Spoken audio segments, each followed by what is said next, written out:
I just did top 10.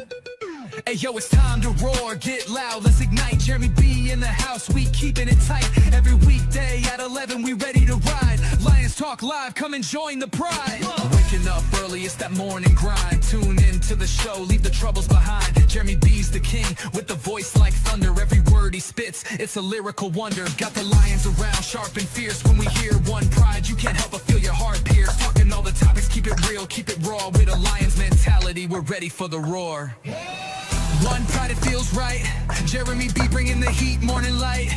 Every weekday at 11, we taking flight. Lions Talk Alive, yeah, we ready to bite. One pride, hear us loud. Jeremy's in the zone, making us proud. This is a Huddle Sports Network broadcast. You can find us on Roku TV, Amazon Fire TV, Facebook, and of course YouTube. Get all your NFL news here first. What up, though? And welcome to Baseball Roundtable Talks presented by KCB Sports Network. I got my friends Boston Paul, the Boston Red Sox fan, and I got Big Rich, the Pittsburgh Pirates and Texas Rangers fan. Correct? Yes, sir. Yes, sir. I want to do a moment of silence for one Mr. Kyle Busch. I think he deserves it. He became what Dale Earnhardt was to the sport at one point. He was more of like the intimidator style of driver. Not saying he'd wreck people on purpose, but he rubbing his racing. He would wreck people on purpose, though. Oh, yeah. Yeah, I mean, I don't know if you've had a chance to check out the things that I've done the last few days. When this all came down, I did about an hour, and Kyle Busch was far from my favorite driver. My mom's favorite, though. And you're right. He holds the mark for the most wins across the three national series. 234 wins, or 236 wins, excuse me, across Truck, what is now O'Reilly and Cup. He's all-time leader in Truck and Cup, and O'Reilly, 9th place in Cup. So yeah, when it came down, I popped in and did about an hour special edition of Two Tire Change, and as it's gone the last couple of days, gotten more information. I've done a couple other ones where they actually did find out what caused. What is it? What is it? Because I didn't get a chance to watch that yesterday. I wanted to, but I was working. This is a direct quote from the family of Kyle Busch. The medical evaluation provided to the Busch family concluded that severe pneumonia progressed into sepsis, resulting in rapid and overwhelming associated complications. It was pneumonia. Severe pneumonia is listed as the official cause. But as someone and folks that know, when I was away for a while there over the last year or so with my knee, all sepsis, three of those were sepsis. But sepsis in my knee and sepsis near your lungs, whole different ballgame. Right. My sister went septic or sepsis back in 2015, 13, something like that. Basically, the doctors removed her gallbladder and left a sponge inside her. Oh, no. Oh, yeah. The bad part is her husband worked for that hospital chain. Oh, jeez. I have experience with Nareen. Hello, how are you? I have experience with sepsis as well. A family member of mine. That stuff is nasty. Nothing to fool around about, and it's terrible. No, and I'll be on antibiotics forever. But they finally found the antibiotics that work. My mom right now, for those folks that don't know, that's why I haven't been on open micing at the last week or two. My mom is in the hospital right now. She has gotten the infection in the bone and all that but hers was from radiation from cancer. She's a 20-year cancer survivor. But and the radiation had caused a wound which got infected and became septic. Fortunately, she's on the antibiotics and it's getting better. Awesome. But yeah, this She's not stuff out of is the nothing woods. to play with, man. No, she's not. But at the same time, it was really wild because 2 weeks ago at Watkins Glen, Wow. he had I gotta requested. I gotta say this. He just subbed to our channel, and he's from Northeast India, Nice. Meghalaya, I believe it is. So last week we had our first Japanese commenter, and today we have our first actual Indian commenter. Welcome to the show. I thank you for the sub. We're talking American Major League Baseball. Yeah, we just run off the path a little bit to American stock car racing. Yeah. Yeah, we had to talk that. Hold on, Because, I'm going to go off just a second. yep, it is big sports news when someone passes away like that. And Kyle Busch was an active driver until he got sick. So he actually was driving this season. Yeah. My heartfelt prayers and condolences go out to his friends, his family in the NASCAR community, which is a very close-knit family type of thing. Mine as well, Jeremy. It's a terrible thing. Nick Burton, Sorry about that, guys. prayers up for you as well. Hey, that's okay. I say it all the time. Faith, family, then sports. Whatever sport you follow, that's the way it goes. Mhm. Yeah, absolutely. Everybody has been. I mean, if you get a chance to watch it, and the video is all over YouTube and Facebook and Instagram and all that kind of stuff. If you get a chance to watch 8 o'clock this morning at Charlotte, it will completely freak you out. Oh, Because probably when they brought the car out from the hauler, nobody had brought their cars out. They were waiting for them to bring the 33 out and put it down. That's and awesome. Everybody was silent. You got hundreds of crew members from every team, truck, O'Reilly, Cup, the whole works, waiting for the car to come out because they've suspended the 33 indefinitely or the 8 indefinitely until Brexton starts driving, and they're running the 33, kind of like they did with the 29 in place of the 3. But it was silent as they brought the car out and lowered it down to the ground and brought it over to its pits or to its garage. That's awesome. Wildest thing I've ever seen in my life. And I mean, you're probably talking close to 1,000 people, and not a peep said. And it's almost as somber and amazing a moment as when they rolled out the 3 after Dale Earnhardt passed away. It's that type of reverence from that fan base that you just don't see in other sports. You really don't. And people don't understand. NASCAR is probably the highest attended sport outside of the big Major League Soccer stadiums.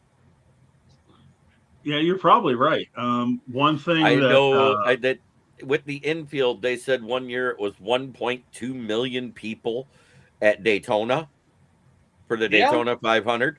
So think about that.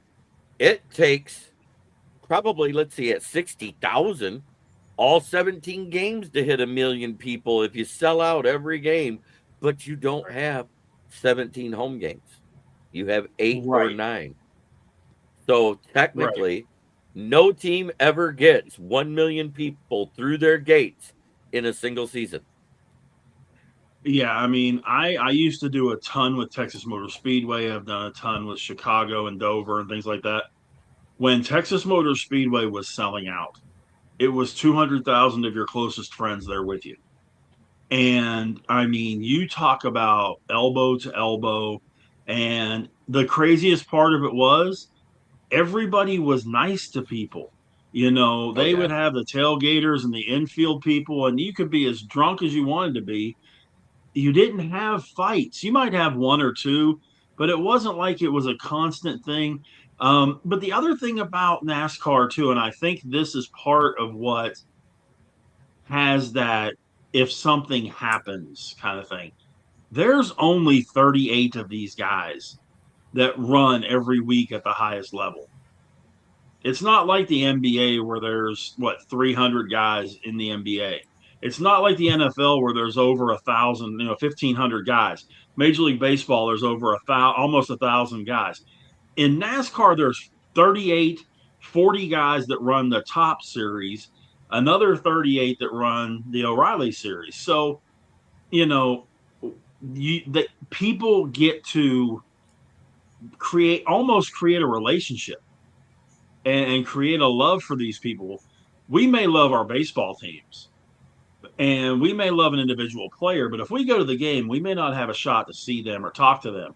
You go to a NASCAR race, you've got a good shot of getting a chance to talk to one of these drivers, and they're so good with their fans. And the same with the same in the drag racing circuits.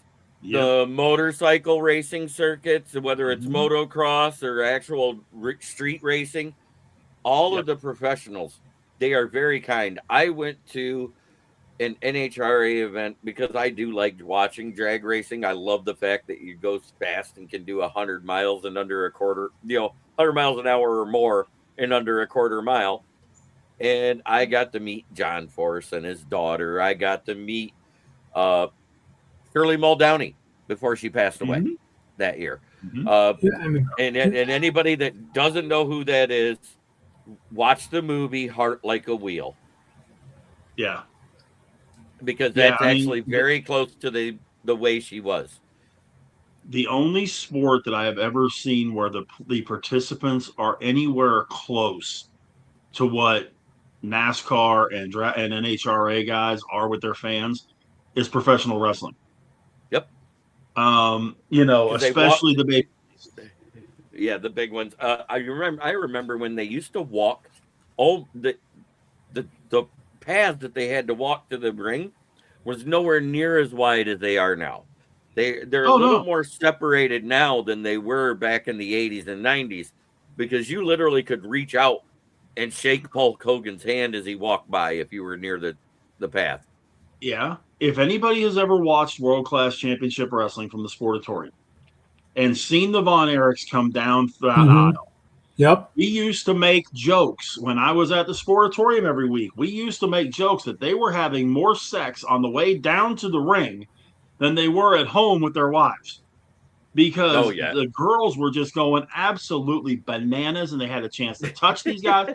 And when you're looking at a Kerry Von Erich or a Kevin Von Erich or a Chris Adams or a Iceman Parsons or somebody like that, forget it. I mean, and you're right. It used to be, because I worked security a lot of those places. It used to be a 6 foot wide path.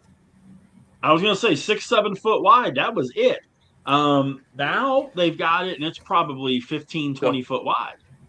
The only wrestling event I attended where I wasn't like down near the floor area or near the walkout, I was right above the tunnel. It was Survivor Series. This was 1991.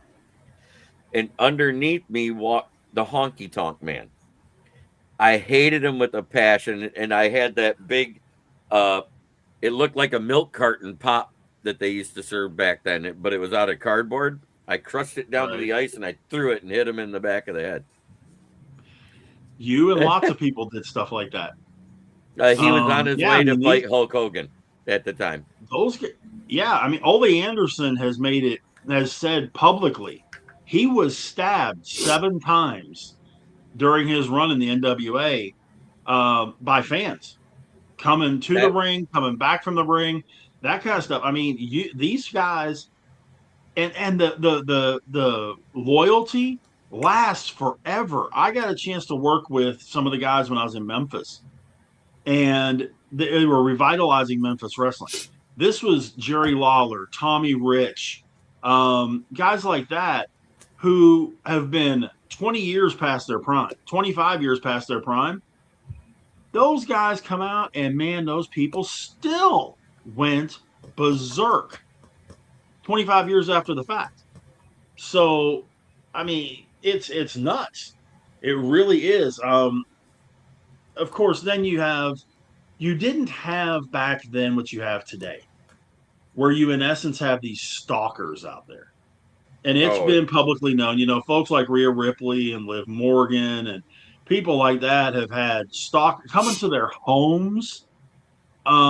There's to people their that stalk these families' guys at the homes. airport. Um, Uh, yeah, I wasn't mean, there that's something about nuts. Liv Morgan where a guy actually found out where her mother lived and went there and was like meeting her for coffee to try and meet Liv? Yeah. Wasn't There that a was a report that Japanese. came out 2 years ago? They arrested the guy. There wasn't even just a report; it was legit. Right. No, I There mean, was he a Jap. finally did, and he was chasing her around after he met her. He used Yeah, meeting her mom and becoming her friend to get close to Liv. yeah. And see, there was a Japanese wrestler named Hana Kimura.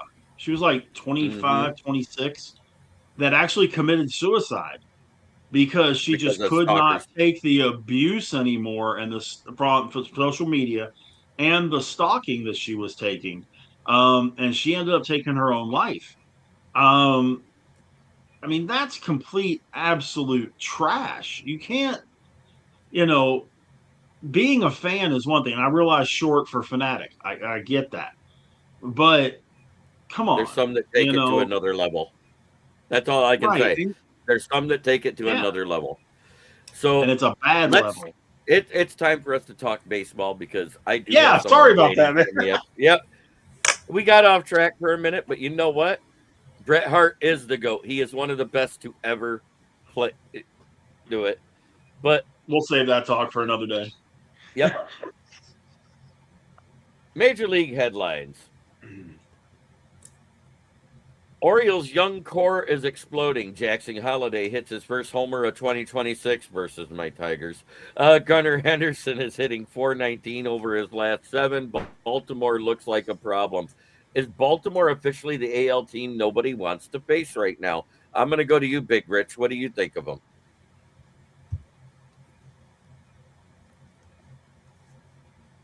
Oh, you're muted. You muted yourself Sorry somehow. about that. Yep. You have a very valid point. Um, I think it's a case where we knew that the Orioles had the talent. They just weren't performing up to that talent. And now a lot of these guys are starting to do that. Right. You brought up Holiday and Gunnar Henderson. Adley Rushman has played well over the Yep. last month or so. Yeah. Even And some of their the pitching. pitchers have, The pitching has yeah, really Kyle. came together. Yeah, Kyle Bradish is pitching well. Andrew Kittredge has had some good games. Trevor Rogers has had some decent games. Um, and then you have the veterans like a Chris Bassett and guys like that. But when you're looking at this team, you've got guys. Yeah, you have Pete Alonso. Okay, that's a whole different discussion. But when you've got these really young guys like Blake Alexander,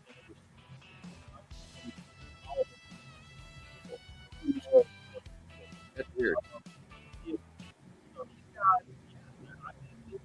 It sounds like you're talking underwater, Big. Does it sound like that to you, Boston Paul? Yeah, like he's talking underwater or something.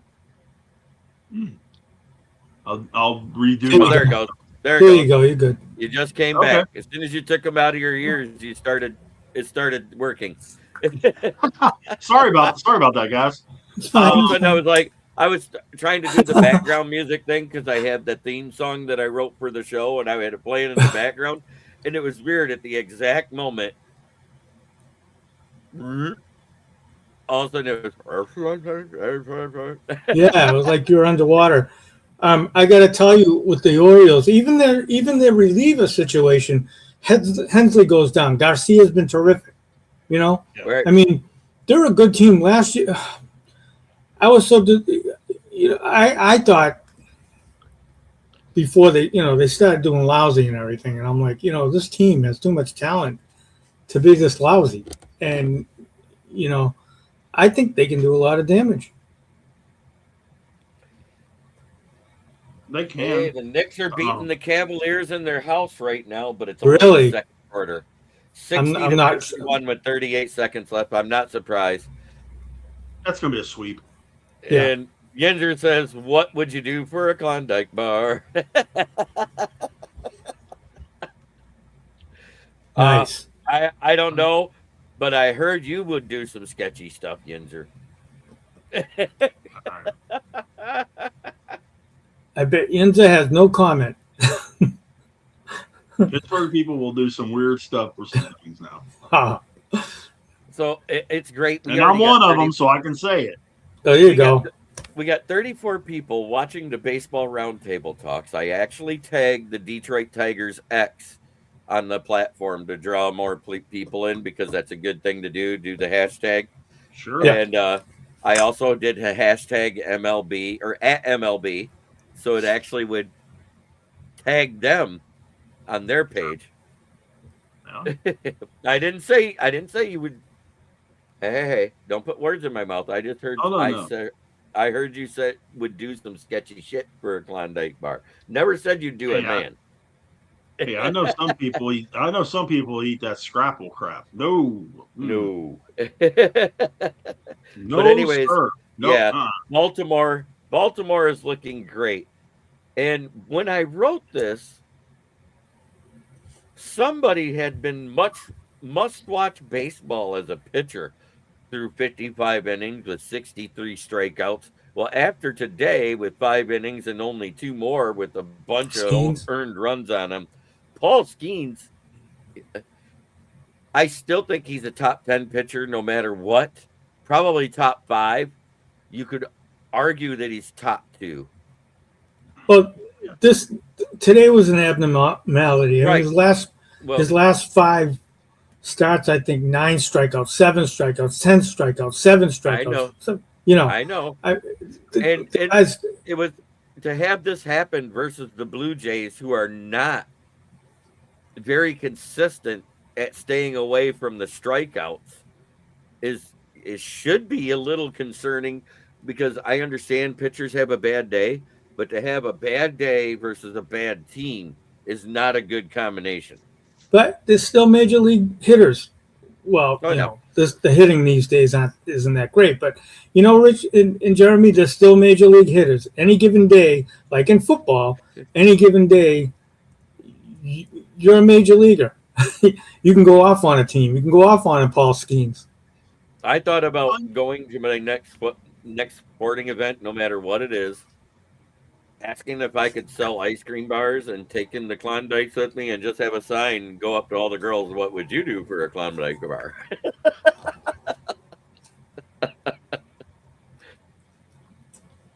Yeah, because I am that. One thing to look at with Skenes too, guys. I mean, if you look outside of his first game of the season, where he was just opening day, he was atrocious. Right. Had a 67 ERA when he finished that off.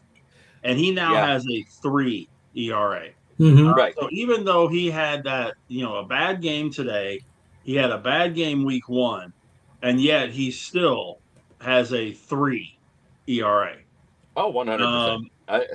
And it'll be down to 2. Probably he'll be right in the neighborhood of 2 here at the end of the season. The kid has a lot of poise under pressure, Rich, and that's huge. You have to have stones in your blood. You know what I mean? Like you have to be like that. That's how he is. Right, and the thing you gotta look at too with today, because I watched most of the game. They got legitimate hits on him. They played very well against him today. When you look at the box score, that's what I'm looking at right now. George Springer had that leadoff bomb. He had another hit on top of that. Yeah. Vladdy had 2 hits. Penango had 2 hits. Jesus Sanchez had 2 hits. These are guys that are going to hit. And Varsho missed a home run by about 2 feet. He's been hot. He absolutely tattooed one that came up just short of the wall. But, Toronto is still going to be someone you got to deal with.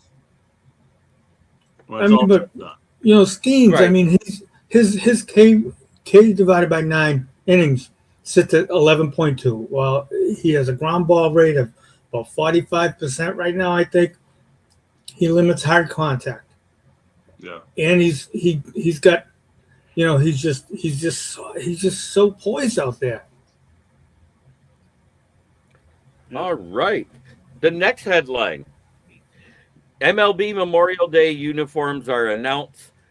The crazy thing is they will not be available retail-wise except through the MLB page on the fanatics.com. They will not be sold anywhere else. And it's because Fanatics has the contract for all the major sports. Let's face it.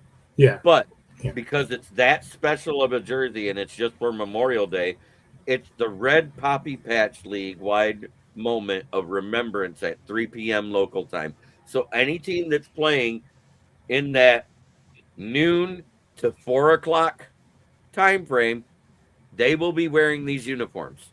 And I think they're going to wear them all day, even for the night games, if I'm not mistaken. And that's what I've heard. That's what I've heard is that all games they're going to wear them. But I did have a question.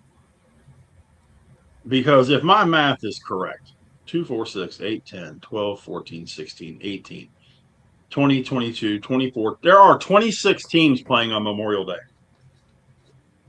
Anybody else see a problem with that? How many teams? 26. There's 4 teams that are off on Memorial Day. So how in the world are there off days on Memorial Day? Well, that is a problem. Like being off on the 4th of July. It depends if it's a travel day for some of those teams. I get it, and that's poor planning on the MLB schedule makers. But good point, Jeremy. Travel, good point. Great point. I get that. I understand where you're coming from on that. But it was always, until about 3 or 4 years ago, every team played Memorial Day. Every team played Mother's Day. Every team played Father's Day. Every team played the 4th of July. Now, you've got off days sprinkled in there with some of these. There were teams 2 years ago that were off on Mother's Day. You know what? Sunday. Rich, you know what that's called? You guys know what that's called? The Players Association is what that is called. Because of required rest days after so much travel or so many home games that is required. Mm-hmm. That is on the MLBPA. And I know you can only play 20 days consecutively. I understand that. Right. But it's not like those days change. Memorial Day is always the last Monday of May. The 4th of July is self-explanatory. Yeah. So, a couple years ago, they did an actual salute to service uniform for Memorial Day for every team, where they were grayed out like the one I wear occasionally on the show. Mm-hmm.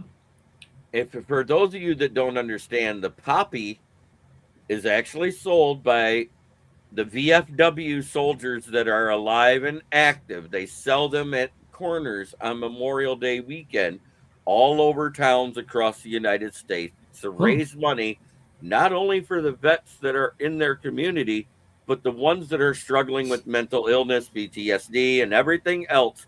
It all goes towards that suicide awareness for veterans. Whatever is not used for the local vets that need something.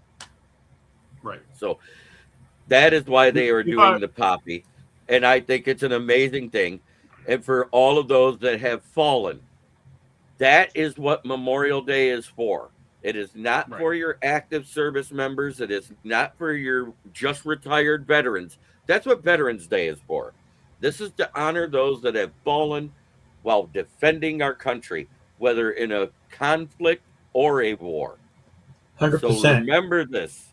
Remember this. That is the distinction. I want to make that clear because so many people do not know the difference between Memorial Day and Veterans Day. Yeah, and if I remember correctly, correct me if I'm wrong, Jeremy, the poppies used to be, and I don't know if they bumped them up or not, but I think they were $1. And I can remember my dad, who was retired, who was given his here's your third Purple Heart, have a nice day papers, Mm-hmm. as an underwater demolition in the Navy. I can remember every year my dad buying 10 or 20 of those. Mm-hmm. And he said, he would hand them out to people. He said, it's for those guys that I could have been. Right.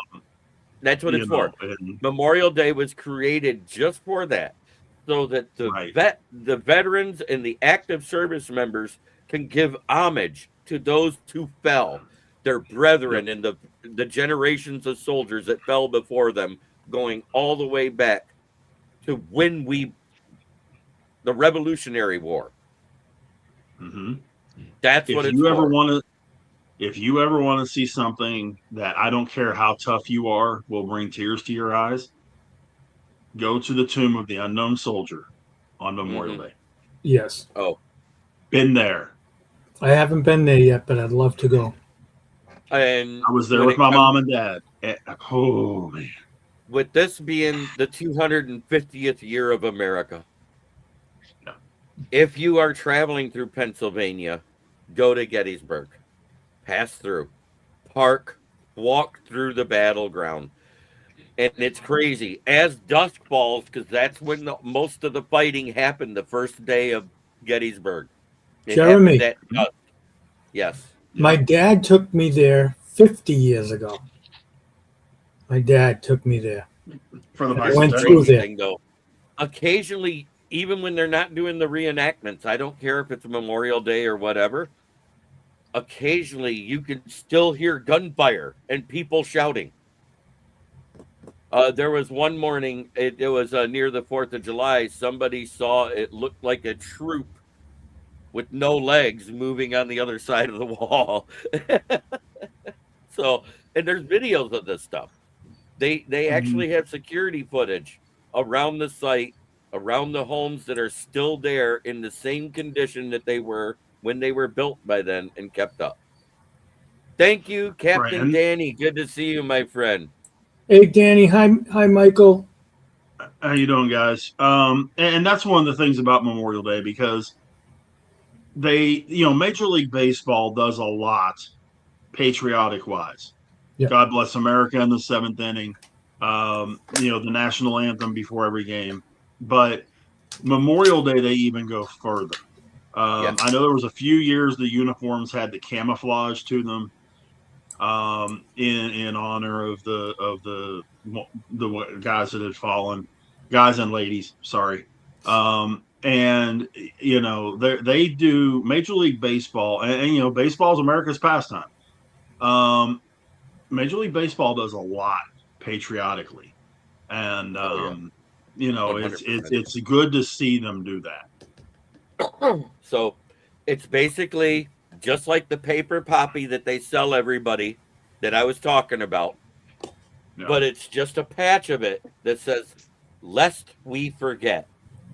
And those of you that don't know, that's what that little ribbon reads that you can barely see. Lest we forget. And it explains why Memorial Day was created on the other side in even smaller print that nobody reads. It's on the left side of their jerseys, right? Is that lest we forget on the left side of the jersey? It's going over the emblems. The emblems are on the left side of all the jerseys. Excellent. Yeah. The ones that don't have room, because some of them have pretty big logos or names across their chest, they're going to put it on their left shoulder. Is what I've seen. Yes. Yeah, I mean, this is a day that it's a somber day. You don't say, I don't go around saying Happy Memorial Day. You know what I mean? I hear that though, and I'm like, well, it's a Remembrance Day. It's not really, somebody told me have a happy Memorial Day. I said, you have a happy holiday weekend. Yes, my wife, same thing.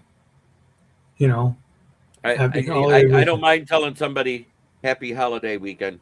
I do mind somebody saying happy Memorial Day, because You're supposed to be mourning the vets that fell out of respect. Thank you. My point right there. Happy holiday week. That's all. So sorry, let's move on to the next topic. Sounds like a creepy ghost story. Yeah, it basically is. By the way, Danny, thank you. Yep. Headline 4 is Brewers prospect Jesus Made ties the RBI streak. 8 straight games with an RBI, hitting .316 with runners in scoring position. Is Made becoming one of the most underrated prospects in baseball right now? I'm going to start with you, Boston Paul. He's great.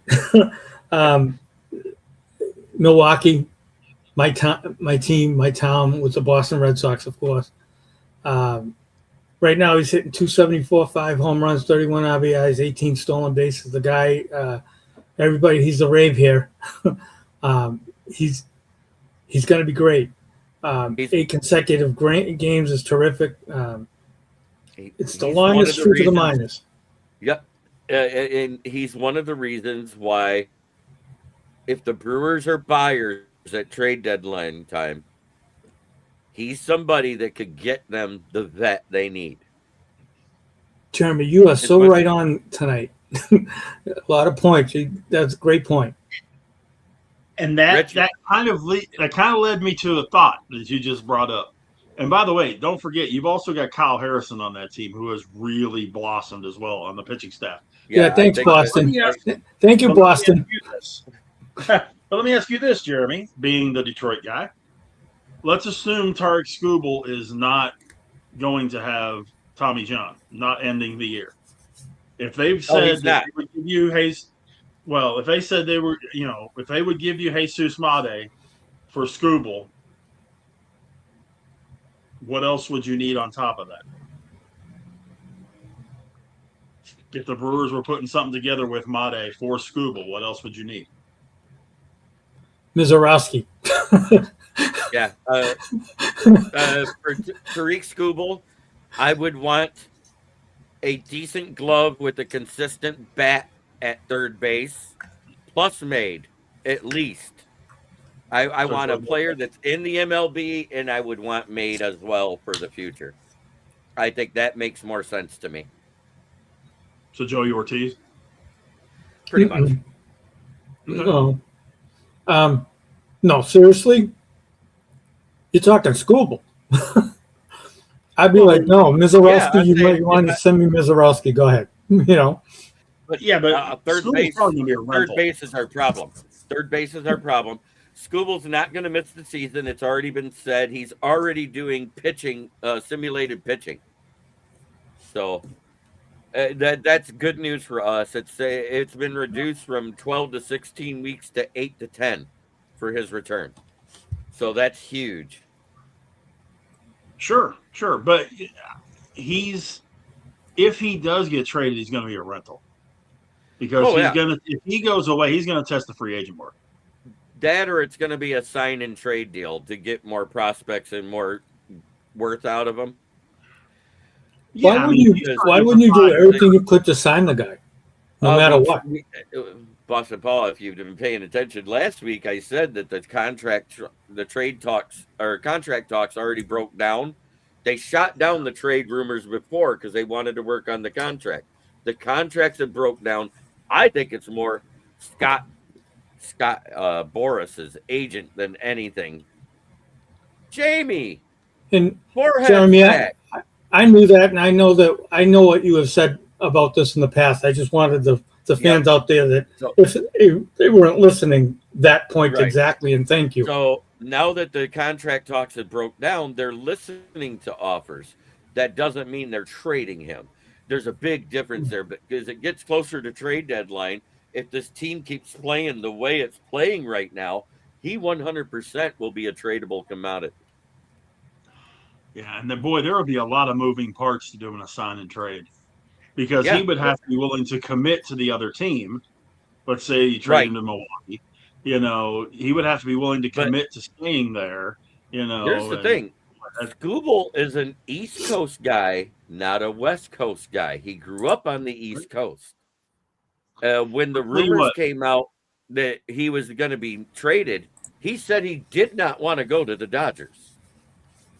We'll give you guys O'Neal Cruz, Ryan O'Hearn, and Nick Gonzalez for Scoob. I wouldn't take it. No. That sounds like a fantasy deal, not a real life MLB deal. That's a Pirates in the playoffs constantly for the next 5 years deal. Yeah, if you sign Skenes, I'll tell you what. Wait, no. I got it. We'll trade you Scooble for Skenes. What? That's the only even trade there is. Come here. I'm going to show you too. We got cats tonight. So, I'm not Jamie, a cat. talking. My daughter and son-in-law just handed him off. What? So we're getting ready to talk about the Tigers, but I'm going to go back over the headlines we already covered with you and get your quick takes on it. Orioles' young core is exploding. Jackson Holliday hits his first homer of 2026. Gunnar Henderson is hitting .419 over his last 7. Baltimore looks like a problem. Is Baltimore officially the AL team nobody wants to face right now? Pretty much. Other than Tampa, yeah. Tampa's great. Yeah. Headline 2, Paul Skenes is becoming must-watch baseball, except for today. 63 strikeouts in 55 innings, now 65 after 60 innings, right? Because he got 2 strikeouts today, right, Rich? Yes, sir. Okay. And 5 innings and this is the first time in 6 games that he did not hit the strikeout over for betting lines. He faces Toronto next, a team striking out 12 times per game recently, only struck out twice. Is Skenes I think Skenes is already a top 10 pitcher, at least, if not top 5. And I said you could argue for top 2. Do you disagree with that, Jamie? No, I don't. I think he already is I think he already is in the top 2. He should be in the top infinity if there was such a thing. Right. Okay. The MLB Memorial Day uniforms are out. The red poppy patch is going to be put out league wide on in pitching. Danny Fuller. But it's going to be not today. He didn't pitch like that today, but I said the last 5 games he hit the strikeout over. This was the first time in 6 games he didn't. I said it correctly. Today was abysmal. It was like opening day all over again for him. Wouldn't that be You're going to have those? Rick? Say that again, sir? I said today was a lot like opening day for him. Yeah, not quite as bad, but yeah. He gave up that leadoff bomb to Springer, and then Toronto scored a couple more times throughout the course of the day. So it wasn't like as bad as opening day where he just couldn't get out of the first inning. Okay. But they scored. They scored 3 in the 6th and then 1 in the 7th. But the bad part of it was, a lot of times with Skenes, when he gives up hits, they're bleeders, they're flares into the outfield, that kind of thing. Today, all the hits he gave up, which I believe was 9 of them, they were all solidly hit. So when they did make contact, they were getting pretty good contact off of him. I'm saying right now, Paul Skenes is one of the best pitchers in baseball. I'm not talking career-wise because it hasn't done, but I'm just saying as the league is currently constructed right now, he's one of the best. Max Fried, Paul Skenes, Jesus Sanchez messed up Skenes in the 6th. He couldn't finish Sanchez, multiple foul balls, and he seemed to get frustrated as I watched it. Yeah, it does happen that way. And there's another part to that because he hit a ball into left center field. Password throws the ball to second. Gonzalez makes the tag. Sanchez is out. They replay it, and they overturn it. And that ends up being a 3-run inning. Skenes, if we're talking everybody being healthy, I think when you're looking at your top 3 pitchers right now, you're looking at Skubal, of course, you're looking at Christopher Sanchez, and you're looking at Skenes. Whatever order you want to put them in, wherever you want to put them. Crochet has been extremely disappointing this year. Ohtani has had a really good year, but he's pitching every 6th day as well. So I kind of take that down a couple of notches.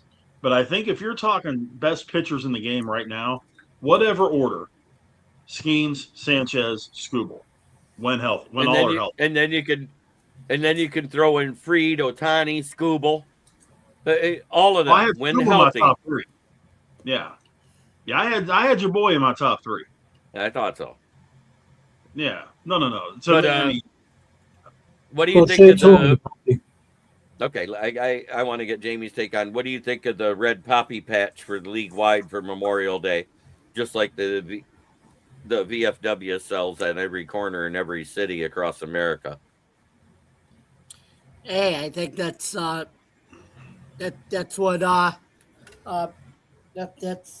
they don't call baseball America's pastime for nothing, and baseball always does a good job to honor our vets when it comes to Memorial Day, Labor Day, remembering 9/11. They always do things for that, which is special. Right. And they do it in the football. They do it in every sport, really. 9/11 that weekend, because of the impact it had, not only on America, but on the sporting world as well. Mm-hmm. I mean, it was big enough that it only took what? See, that was 2001. 2001. It only took 22 years for Tom Brady to be able to make a joke about it at the expense of Drew Brees. Do you remember that in the roast? Drew Bledsoe, not Drew Brees. Or Drew Bledsoe. Yeah, Drew Bledsoe. Yeah. Yeah, he sat there. He goes, "Yeah, that weekend that wasn't the only 2 things that fell due to jets in New York City. The Twin Towers that went down." Yeah. Did he really say that? Yeah, he said that on his roast. It was hilarious. He goes, and if it wasn't for that, I wouldn't be here today after winning 6 Super Bowls with the Patriots. Oh, and Drew, if looks could kill at that minute when he said it, Tom Brady would have dropped dead right there on the spot. No, you're 100% right. Well, yes. Yinzer, yes, they do. Just like the Tigers. Yeah. He goes, really? Yeah, it was great. Go watch it. And I love when Nikki Glazer got him and Gronk at the same time about that whole crypto fraud thing that he went through where he lost, what was it, $30 million? Even Gronk's like, me know that not real money. Mm-hmm. Yeah. Yeah. The way she did it, though, she's up there at the podium. She goes, even Gronk looked at him and goes, you know that's not real money. That's great. Gronk rolled. It was so funny. But there was a lot of great moments. And it was funny when he came out there for the roast of Kevin Hart, because Kevin Hart was his MC that night. So he got to be the MC for Kevin Hart. And he throws him a baby Knicks jersey. He goes, hey, I got you a Knicks jersey. Now sit down, you frickin' hobbit. Yeah. Yeah. I didn't know Tom was that funny. You know what I mean? I did not know. Looks aren't everything. Oh, there we go. See. So anyways, the last one is about Jesus Made. He ties the RBI streak for the Brewers as a prospect in the minors. 8 straight games with an RBI, hitting .316 with runners in scoring position this season. Is he the most underrated prospect in baseball right now?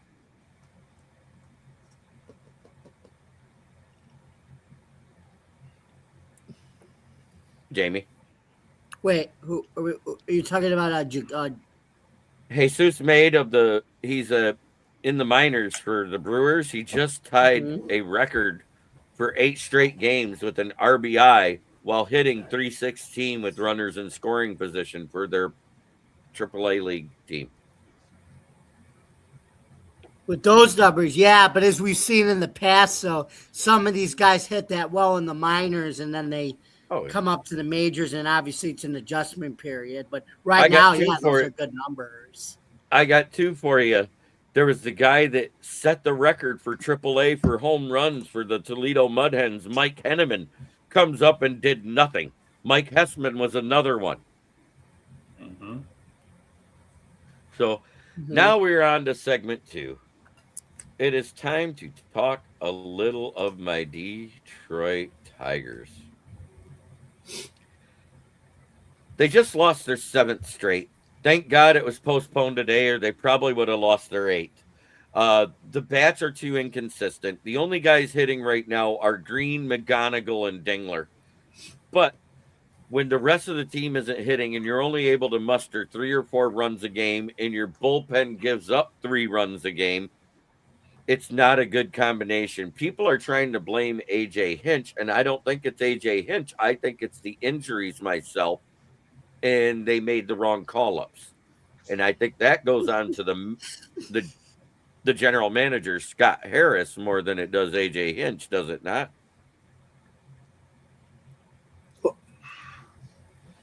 To a degree, yeah. I'm going to tell you right now, though, with the Tigers, Jeremy, their inability to hold the early leads that they get, right? Between the bullpen and the bats going stale, it happens at the same time. It's like as the pitching starts to get less, the batting gets less. This is what I've been noticing when I've been watching these games. Well, it's just bad baseball. The most underrated prospect in baseball would be Jamie Malloy if he wore a jersey. Can you imagine the defense out on the left side of the infield? Holy cow. Put the head out there. No ground balls through. Friday night, the Tigers, they lost 7-4. They fell apart. Yeah. We were ahead 3-0. We were ahead 3-0 after 2. And, I don't know. They have to fix something. I don't know what, but this can't continue, Jerry. The SRT. The South Rockford Road to Toledo. It's the central point. There's a South Rockford, Michigan. And it literally is halfway between Toledo and Detroit. I would load Wenzel Perez, Haikun Lee, the guy we just brought up, Zach Short, and probably Flaherty because he's awful. He's only good 1 to 2 rotations through the lineup, and then he falls apart. And ship them down there and bring back Jeff Miller, the next left-handed prospect that's a mid-reliever. I would also bring up Max Anderson, who's batting a 328 right now. Runners in scoring position, he's batting over 400. Do you mean Clark? And that's no, Max Anderson. Anderson too? Okay. He's a second baseman. Then I would bring Max Clark to replace Perez because he's batting like 287. He has 16 RBIs and 9 stolen bases, and he's actually been defending the defensive runs taken away. He's at 8 through 39 games right now. Yep. Boy. He's good. So, SRT, not special racing team like it means for Dodge vehicles.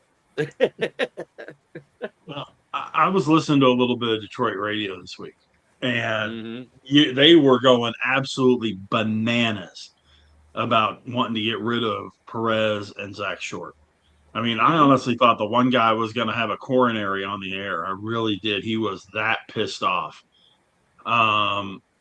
So, I can certainly understand. I think all teams have that situation with a couple of guys that are really underperforming, but it sounds like, I don't know your farm system as well as you do, but it sounds like you got a couple of guys that could very easily take a shot.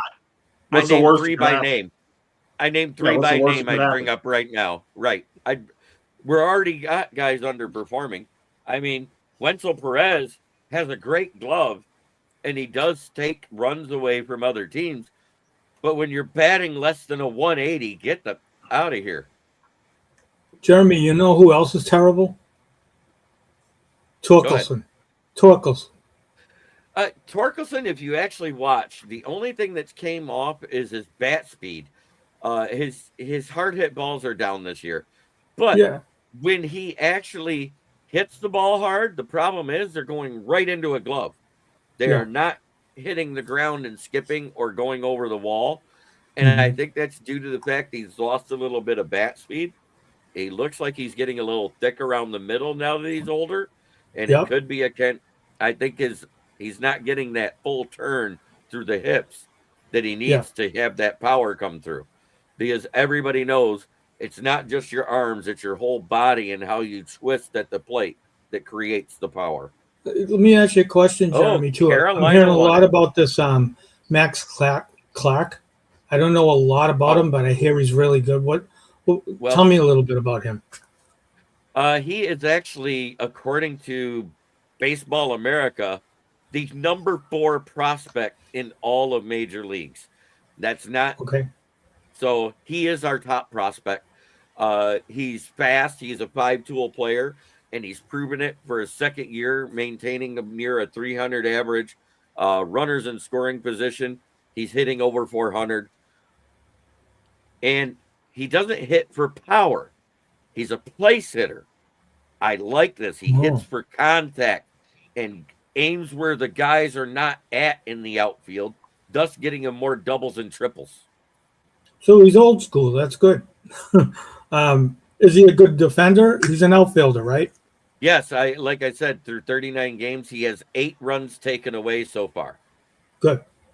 Beautiful. Thank you. Which includes a guy hit a moonshot that just didn't make it over the fence. He caught it out in the outfield. I had to watch it through YouTube to see it. But he gunned the guy down running home from third base on the tag up. One hopper right straight to the catcher, right in perfect line, so he wasn't blocking the plate. Able to make the tag with 3 foot to spare. Dave Parkerish. Yeah. Back in the day. Dave Parkerish, Chet Lemonish. Yeah. Dave Winfield. Dave Winfield. Barry Bondish. Dewey Evans. Back when he was a Pirate, he didn't play much outfield once he went to the Giants because once his head became so big he could barely fit a baseball helmet. They didn't play him in the outfield. One of the best outfielders I've ever seen. Well, not in person, but I've seen him. Roberto Clemente. Oh. Huh? Yeah. Pittsburgh, Roberto Clemente. Like I said, I used to have, you remember that year Topps did the 5x7, and it wasn't just a postcard, it was a poster board card. I had the Roberto Clemente, and that was the one with the embossed signatures on them. Yep. I wish I knew where that was. I loved that card. It was one of my favorite.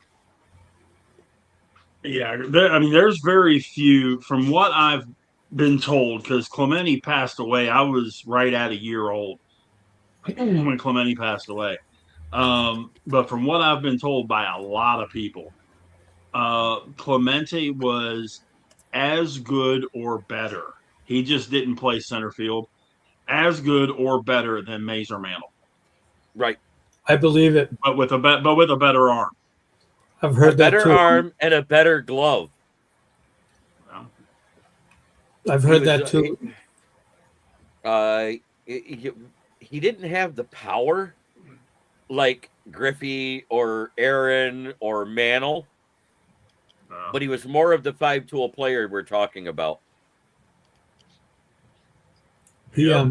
Back then, though, did they do like stats of was he like a 30-30 kind of guy? Yeah, that's kind of what he was. Like, I think he was more consistent on the 20-20 than he was on the 30-30. I think he hit 30-30 twice, and I think he hit 20-20 the other 3. Wasn't he 5 years in when he passed away? Clemente. Oh no, Clemente had a ton of years. Yeah, he was in there for a while. He played almost 20 years. Oh wow. Yeah, he came in 19. He was in 55. He became a Okay, so Pirate. He played 3 years 17. after Mantle. Yeah, he played 18 years for the Pirates. He broke 20 home runs, three times. Never stole over 20 bases. Had 100 RBI twice, but he was top 1, 2, 3, 4, 5, 6, 7, 8, 9, 10, 11, 12. He was top 15 in MVP 13 years in a row. Yeah, 3,000 hits, right? 3,000 on the nose. Yeah. 240 homers, 1,305 RBI. Hit 317 for his career. Had an on base of 359.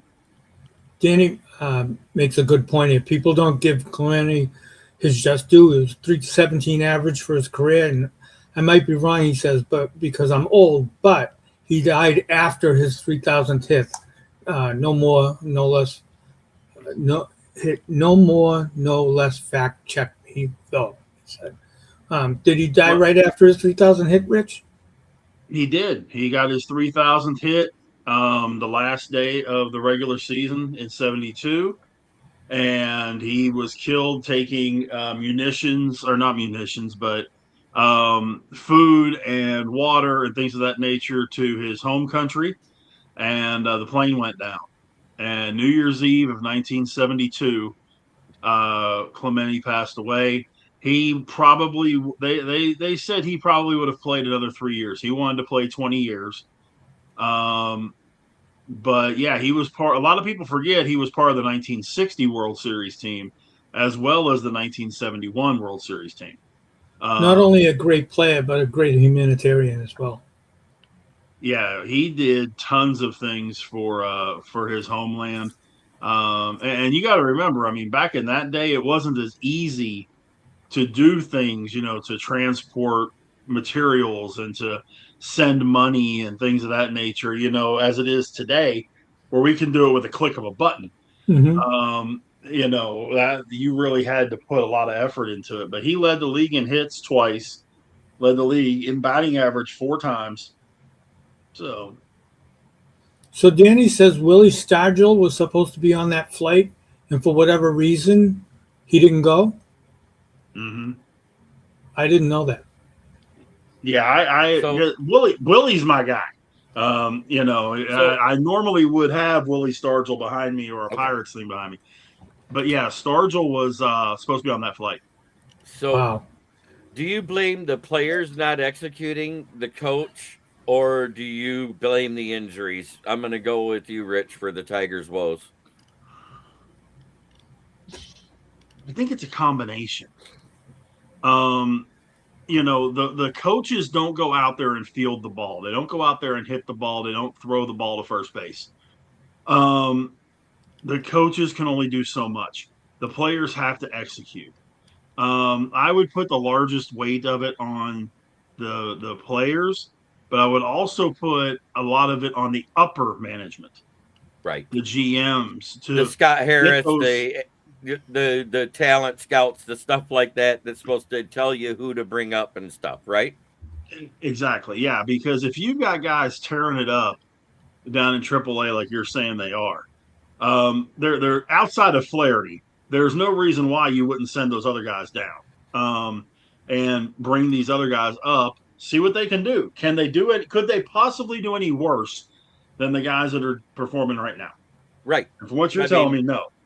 Casey Mize did good in his start after coming back from the injury.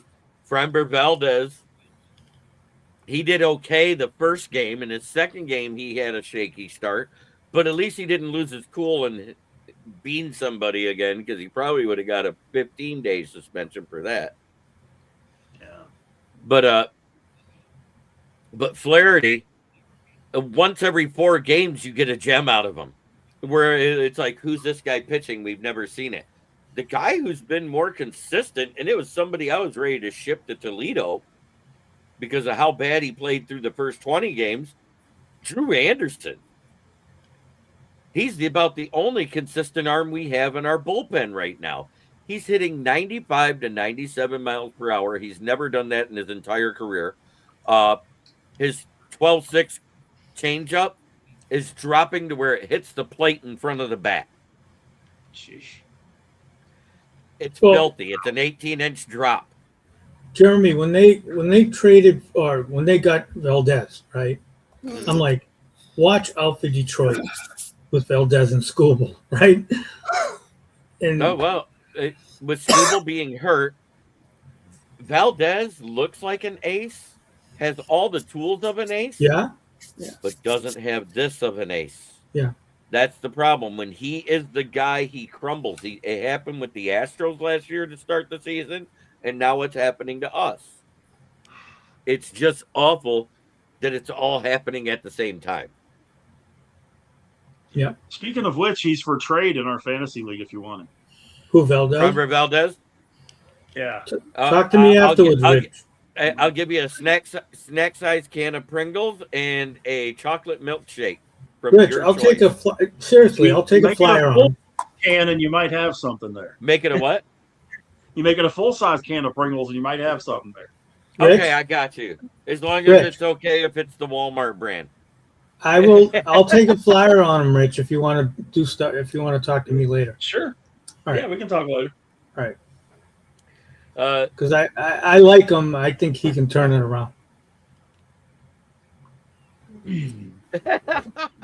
How long was that contract Flaherty signed with you guys? 5 years? but it was like a lot of option years. You know what I'm saying? This is the last year where it's like regular.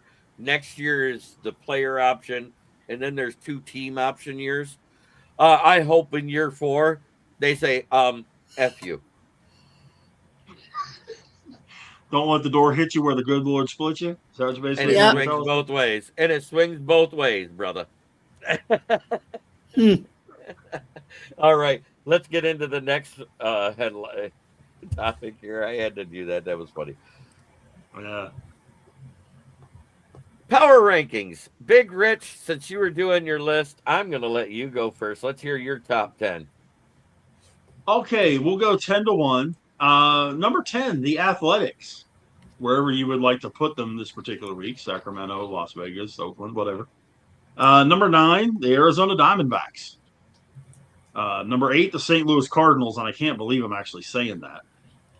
Number 7, the New York Yankees. Number 6, the San Diego Padres.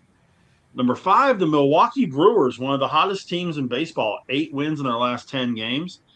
The Cleveland Indians or Guardians, sorry, they're still the Indians to me, at 4. The Los Angeles Moneybags at 3. The Tampa Bay Rays at 2. Mm-hmm. And the Atlanta Braves at number 1. And I was fighting between Tampa and Atlanta 1 and 2. Okay, Jamie, who's your top 10 in the major leagues right now? Let's see. Let's see. What do we got here? 10. Rich, you could call him the Sacker Vegas Athletics. That's what Joe Dalio calls them that on our baseball show. He says the Sacker Vegas Athletics. So I'm like that. with them. Yep. I'm going to steal that. I like that. Let's see. 9. I already said Sacker Vegas at 10. 9. The Cards.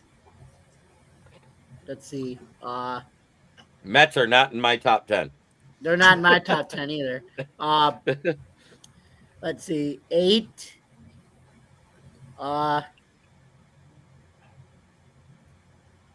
8. I'm gonna go with. Let's see. 8. 8.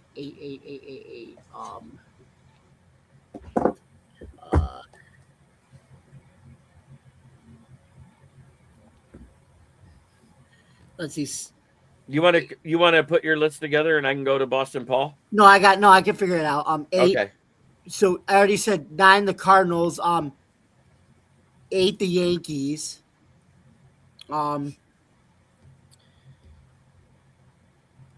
Let's see, 7. if you'd have asked me this question last week, if we'd have did this last week, because we didn't get the power rankings because we ran out of time, I probably would have had the Yankees in the top 5. Yeah. But in the last week, a lot has happened, and I'm starting to question a little bit about the Yankees. And it's nothing bad. It's just they've been dropping some games they normally wouldn't to teams they wouldn't. Mm-hmm. And Gerrit Cole didn't look good the other night. He did. No, he just got off an injury too, so good for him. Yeah, but he didn't look, So I said the sharp. Yankees at 8. I'm gonna say I mean, let's see, what else do we have besides the after the Yankees? 7. The Cubs, maybe. I don't know how the Cubs doing. they just fell to second place behind the Brewers. Okay, 7. The Brewers. Hottest team in baseball, them in Baltimore. Mm-hmm. But okay, beat 6. 6, I'll say. Let's see. I said the Brewers at 7. 6. Let's see. 5. We'll go with the LA the LA Money Dodgers. Back to 6. 6.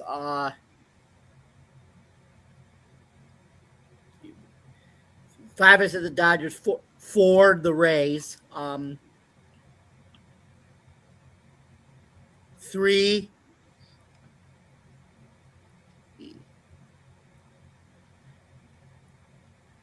6. 5 I said the Rays, right? Yeah. Yeah, you said the Rays. Yeah. Okay, Dodgers I had what? 6, I think. 5. 5. Okay, so Dodgers I had 5. 6 I haven't said yet, but 6. Let's go with the O's, the Baltimore Orioles. 4.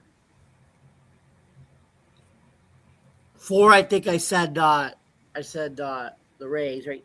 3, the Braves.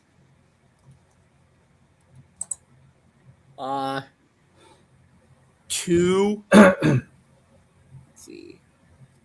The Guardians. And my number 1 team. Let's think. This is It should be a consensus across the board, in my opinion. Anybody that says anybody other than Atlanta at 1. Okay, 1 Atlanta. So I got to change. So number 3, I don't have Atlanta. Number 1, I'll change number 1 to the Braves. 3, I'll go with let's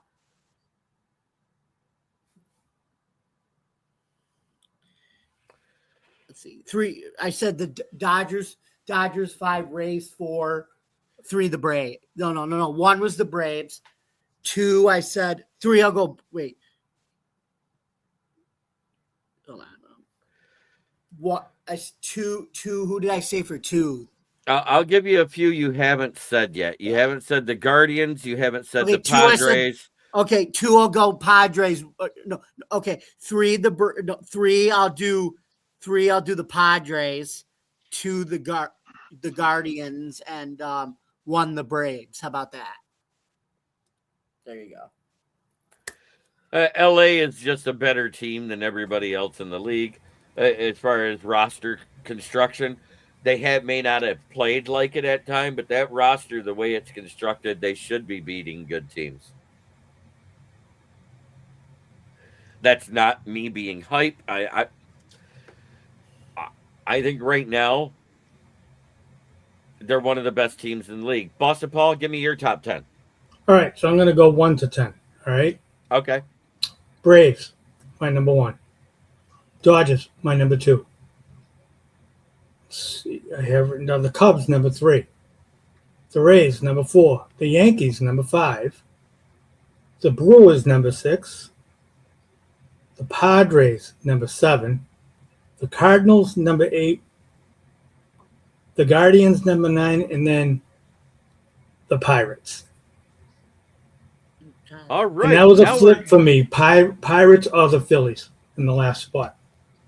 Okay, so this is where mine is. I have number 1, the Braves, number 2, the Rays, number 3, the Dodgers, number 4, the Guardians, number 5, the Brewers, number 6, the Padres, number 7, the Cubs, number 8, the Orioles, number 9, the Diamondbacks, and because of the bad stretch that they've had over their last 7 games, I put the Yankees in at 10.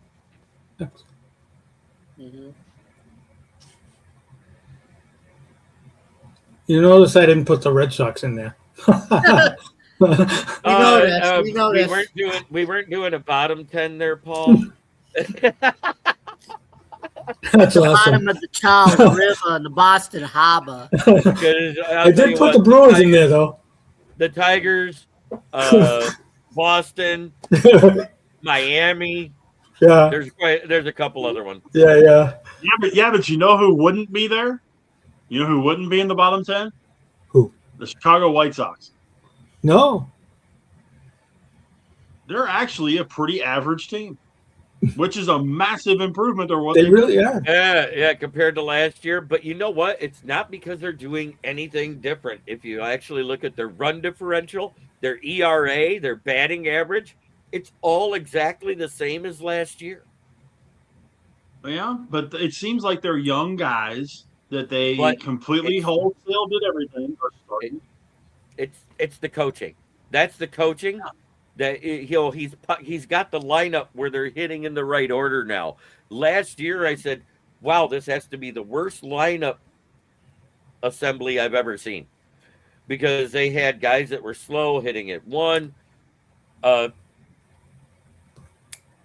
I moved the Cubs from 5 to 7 this week. They were in my top 5 last week, but after the Brewers smoked them, I moved them down 2 spots. I swapped them. That's the only thing that changed in my top right now. The Yankees went from 8 to 10 for me. I loved the Pirates this year, but I couldn't put them down further than going, down. Not they're my 11th than the team Guardians right now because of the inconsistency in the outfield that I've seen. Until I see them start making those defensive run takeaways from the outfield, like a lot of even the Tigers are able to do that despite losing. So until I see that out of their outfield, I don't have them in my top 10. I can't put them in the top 10 until I get this bullpen straight.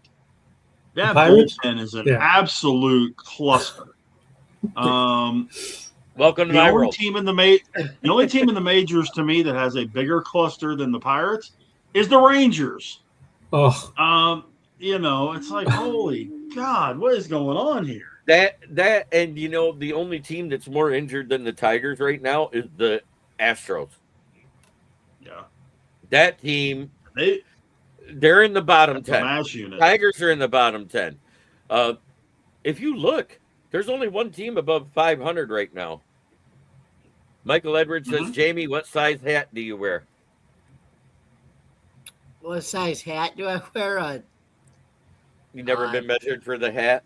Because it's basically inches around, the circumference of your forehead cranium to the back of your head. Probably a 15. I don't know. Probably a 50. I don't know hat sizes. I'm not good with that.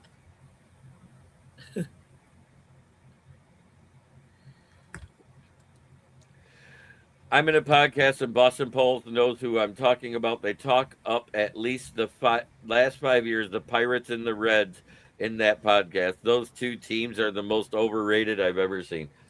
Was I the only one that put the Orioles in there? I put the O's. Danny, if you know, you know. I think somebody else put them in there, but I wouldn't swear to who it was. Yeah. And it's because they're on a hot streak. I know they're in my honorable mention, like Pittsburgh right now. And I know why. The abysmal start they had. They were horrible for like 3 straight weeks. They finally got it figured out and slowly have become the hottest team in baseball. Yeah, but guess who's coming back? Jared Jones. Put him in there with Skenes, and you won't need a bullpen. I'm kidding. You're going to need a bullpen, but I'm just saying. What size hat do you wear? You are like half the height of Rich, and he is a 7 7/8. So you must be on the freaking NASA spectrum of lunar measures at 17 and 7. Oh my God! Actually, I wear a 7 1/4. Thank you very much, sir. I wear a 7 5/8. That's What is this? Hold on, I gotta see what this one is. 15's too much. Love you too, Michael. Depending on the hat, either 7 1/4 or 7 3/8. If it's a cowboy hat, it's 7 3/8. Baseball cap, 7 1/4. What size do the Savannah Banana players wear? This one is 7 3/4, and it's a little big for me. So probably what? 7 5/8. 7 7 5/8 or 7 1/2. Because 7 5/8 fits me perfect. If I go 3/8, I look like I'm Gomer Pyle wearing it on top of my head. If I wear 7 3/4, it looks like I'm trying to be Sarge pulling it over so I don't have to see Gomer. Yeah, this one says 7 3/4, and it's a new era one. World Series one. Your head's rounder than mine, Jeremy. Mine's more oval. Yours is more round. Yep. So. The Savannah Bananas and the Dodgers are the only ones that sell out at Angel Stadium, and that's 100%.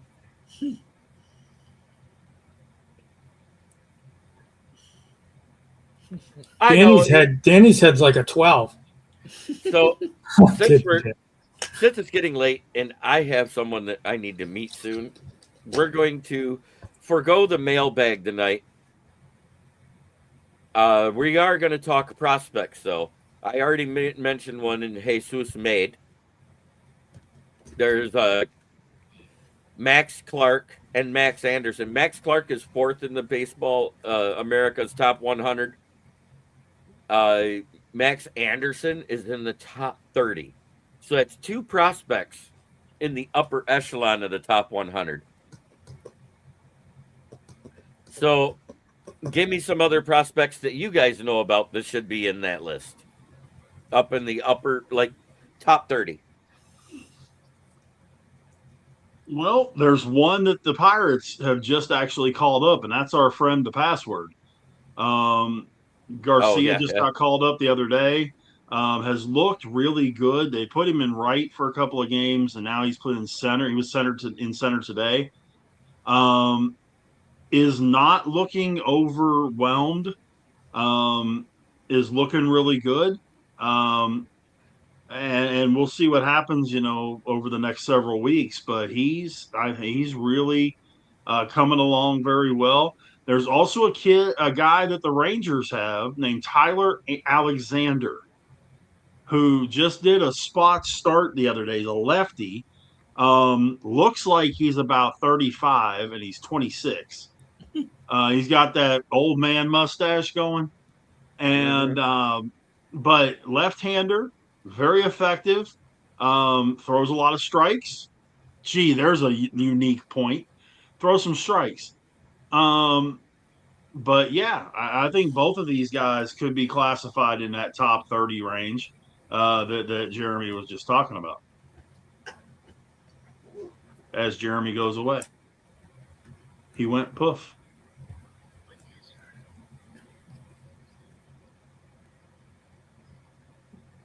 You got anybody, Paul? I do. Guy for the Red Sox, Franklin Arias, 20 years old, great defensively. Batting average right now is 366. He's slugging 699. Great contact rate, I think around 85%. That indicates a strong bat-to-bat skills.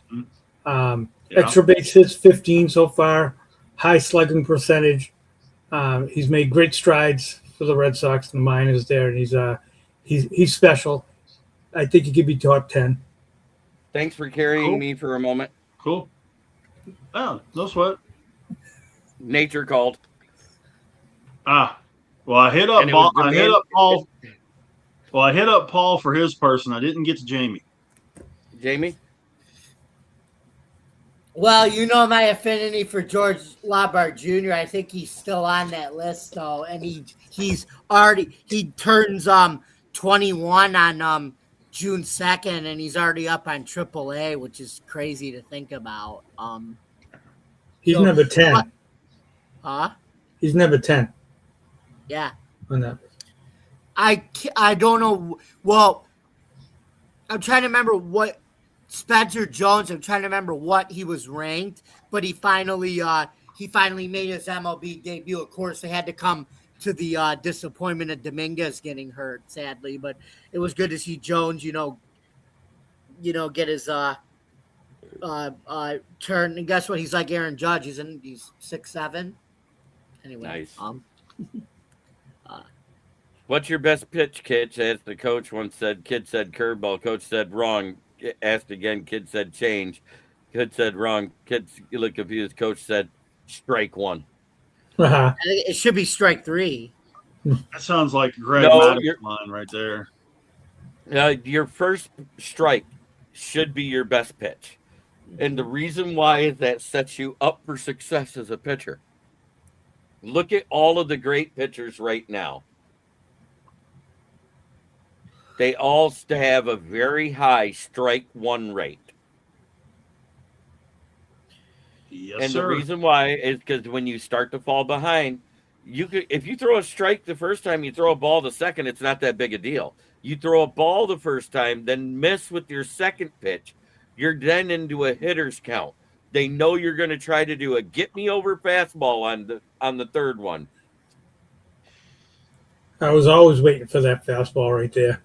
Yeah, because that one doesn't have as much velocity. You're steering it. You're trying to just float it over, and it looks like as big as a beach ball to a batter because even the rotation is slower. Jeremy, I'd be like, here it comes. Yep. know? I wanted to say it from a player's perspective. Yeah. The second best pitch a pitcher has is strike three. Is a strike. Excellent. I wanted to think of it from the batter's perspective. Because batting is timing, pitching is upsetting timing. That's why they have all the different pitches out there and the different speeds they use. And the great ones, you cannot visually see the difference between how they throw their fastball and changeup. Visually, it looks exactly the same. Do you know what's different? They don't kick out as far, which means their weight doesn't get put into it. And that's what makes it have that slower speed in the drop. Yep. But you can't see that from the batter's point of view. That's why the great ones, they come out of the same keyhole, is like they said, on how they pitch. Well, I mean, they did a thing one time. They did it on Greg Maddox. They did it on Steve Carlton, and they did it on, I'm trying to remember Bob Gibson. And they showed an overlay of 50 pitches consecutively in the same game of where their release point was. And there wasn't an eighth of an inch difference for all three guys. Of them, for all three guys. Yeah. And they said the consistency of the motion, the consistency of the release, and that's why the catcher can sit back there and go, okay, fire what you want. I know where it's going. I know where you're throwing it. Go ahead. All the catcher would do is on those type of pitchers that know what they can throw and know the sequence they throw in. All he does is put his mitt where he thinks it should go, and that's it. Yep. And you know what? I was watching Scuba, right? He was exactly what you're talking about right now, right? In the last week, when he was pitching the last two or three starts, he wasn't like that anymore. And I was like, there's something wrong with this guy.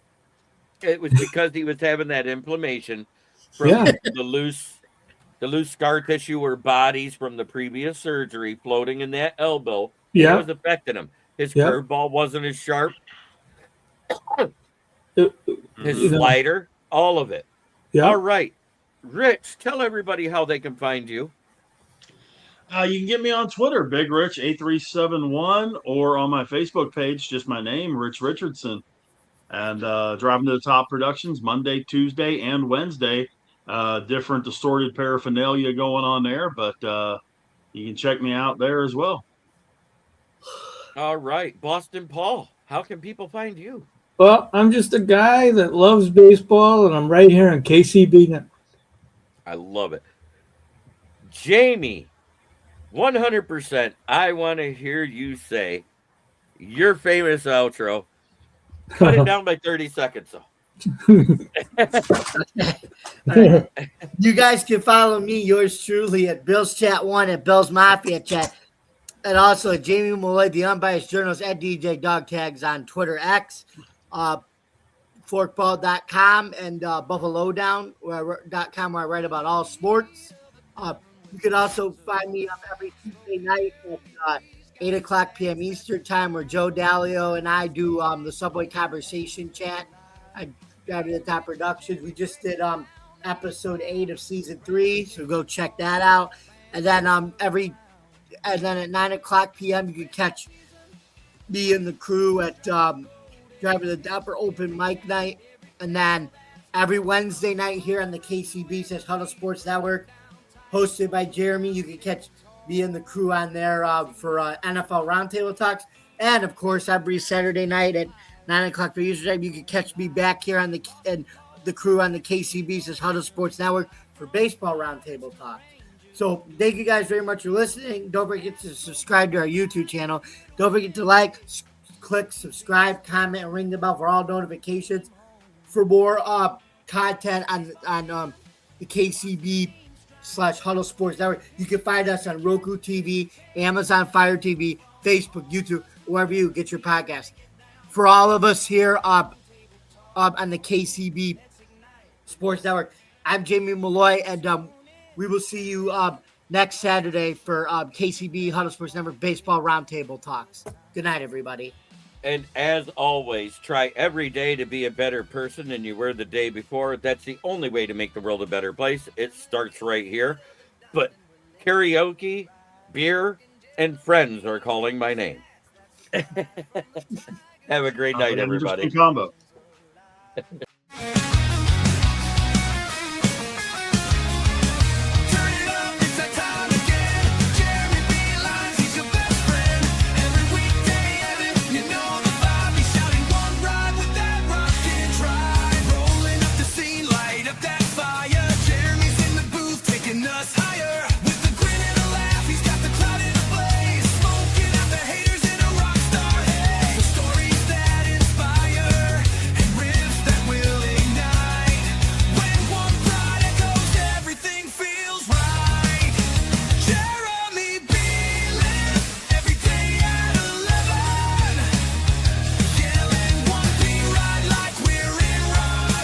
This is a Huddle Sports Network broadcast.